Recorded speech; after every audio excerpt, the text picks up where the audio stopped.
నేను అందుకే కొత్త ఆలోచన చేస్తున్నాను. ఎన్నికలప్పుడు కూడా చెప్పాను వర్క్ ఫ్రమ్ హోమ్ అని. మీ ఇంట్లో కూర్చొని మీరు పనిచేసే విధానానికి శ్రీకారం చుట్టాలనేది నా ఆలోచన. ఇది చాలా దేశాల్లో ఇప్పుడిప్పుడే ప్రారంభమైంది. తప్పకుండా మీ ఊర్లో కూడా మీ కుర్రవాళ్ళతో సహకారంతో వర్క్ ఫ్రమ్ హోమ్ ఈ ఊరి నుంచి కూడా ప్రారంభించాల్సిన అవసరం ఉంది. అవసరమైతే ఈ ప్రాంతంలో మళ్ళీ వర్క్ స్టేషన్లు కూడా పెడతాం. ఇంట్లో నుంచైనా పని చేయొచ్చు, ఆఫీస్కి పని చేయొచ్చు. చాలా ప్రాంతాల్లో దీనికి బాగా ప్రాక్టీస్ చేస్తున్నారు. దీనివల్ల మంచి ఫలితాలు వస్తున్నాయి. నేను ఒకటే మీ అందరికీ చెప్పేది, ప్రతిరోజు నేను లెక్క వేయమన్నాను, కంప్యూటరైజ్ చేయమన్నాను. ఎవరెవరికి ఉద్యోగాలు ఇచ్చామో, ఏ కంపెనీలు ఇచ్చామో అవన్నీ కూడా లెక్కేసుకుంటూ నేను ఏదైతే చెప్పానో అది చేయడానికి ముందుకు పోతున్నానని చెప్పి కూడా నేను మీకు తెలియజేస్తున్నా. రెండో కార్యక్రమం మీరు చూశారు. ఎప్పుడూ లేని సమస్యలు వచ్చాయి. ఈరోజు రాష్ట్రంలో మీరు చూస్తే నాకు వచ్చే అర్జీల్లో 50% అర్జీలు భూ సమస్యలు వస్తున్నాయి. ఎందుకు వచ్చిందో నాకైతే అర్థం కాలేదు. మీ భూమి వేరే వాళ్ళ పేరుతో రాసేసుకున్నారు. 22A అనే పేరు మార్చి ఇది ప్రభుత్వ భూమి అని ఎక్కడికక్కడ సెటిల్ చేసుకుంటూ పెద్ద ఎత్తున భూ సమస్యలకు తెరదీశారు. ఇంకో పక్క ఒక చట్టం మీరు చూశారు, ల్యాండ్ టైటిలింగ్ యాక్ట్ అని. నేను అప్పుడు ఎన్నికల్లో చెప్పాను, ఇదే కర్నూలులో నేను ఇక్కడ కాల్చాను, ఇక్కడే కాల్చాను ఆ కాపీని కూడా. అందుకే వచ్చిన మొట్టమొదటిసారి సంతకం పెట్టి కేబినెట్లో ఆమోదించి అసెంబ్లీలో కూడా చట్టం చేసిన పార్టీ తెలుగుదేశం ప్రభుత్వం అని చెప్పి కూడా నేను మీకు తెలియజేస్తున్నా. అయితే వీళ్ళు చేసిన తప్పులు వెంటాడుతున్నాయి. కొన్ని వేల మంది, లక్షల మంది మీ భూమి వేరే వాళ్ళ పేరుతో రాయిచ్చేశారు. ఇంకో పక్క సర్వే అనే పేరు పెట్టి ఆ సర్వేలో మీరు ఒకసారి చూస్తే ఎక్కడికక్కడ బౌండరీస్ మార్చేసే పరిస్థితికి వచ్చారు, సరిహద్దులు మార్చేసే పరిస్థితికి వచ్చారు. అవన్నీ కూడా సెటిల్ చేస్తున్నాం. ఇంకో పక్క మీ పట్టాదారు పాస్ పుస్తకం మీద ఆనాటి ముఖ్యమంత్రి ఫోటో, మీ తాత, మీ నాన్న, మీ ముత్తాత వాళ్ళు ఇస్తే ఆస్తులు ఇస్తే దానిపైన బొమ్మ వేసుకునే పరిస్థితికి వచ్చాడు. ఇప్పుడు నేను మారిస్తే నేను కూడా నా బొమ్మ వేసుకోవచ్చు. నా బొమ్మ వేసుకోవడం లేదు. రాజముద్రతో మళ్ళీ పట్టాదారు పాస్ పుస్తకాలు మీకు ఇచ్చే బాధ్యత మాది. ఒక పైసా ఖర్చు ఉండదు. దీనికి కూడా శ్రీకారం చుట్టాం. తొందరలోనే సర్వే చేస్తాం, క్యూఆర్ కోడ్ పెడతాం.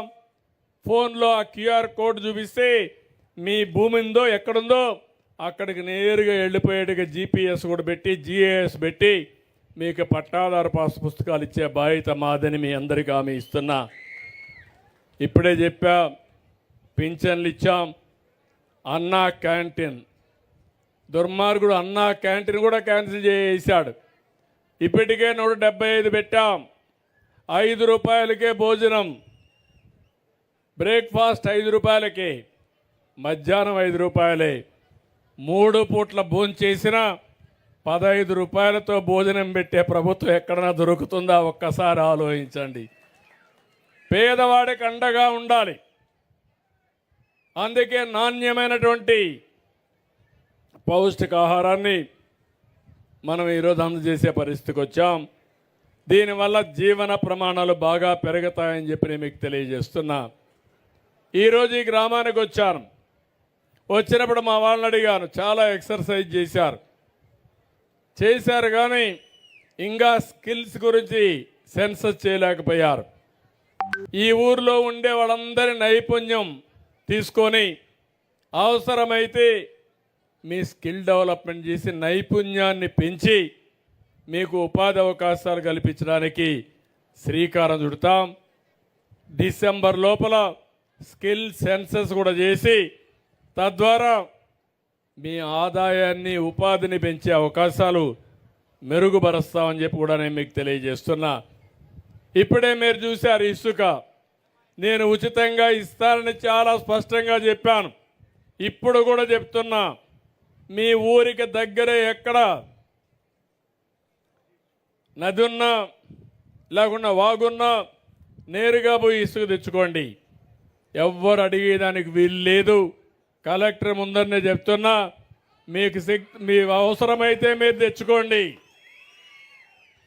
కానీ తవ్వేటప్పుడు మాత్రం ఒక పద్ధతి ప్రకారం తవ్వండి. మరీ ఎక్కువ ఇసుక తీసేస్తే భూగర్భ జలాలు ఇంకిపోతాయి.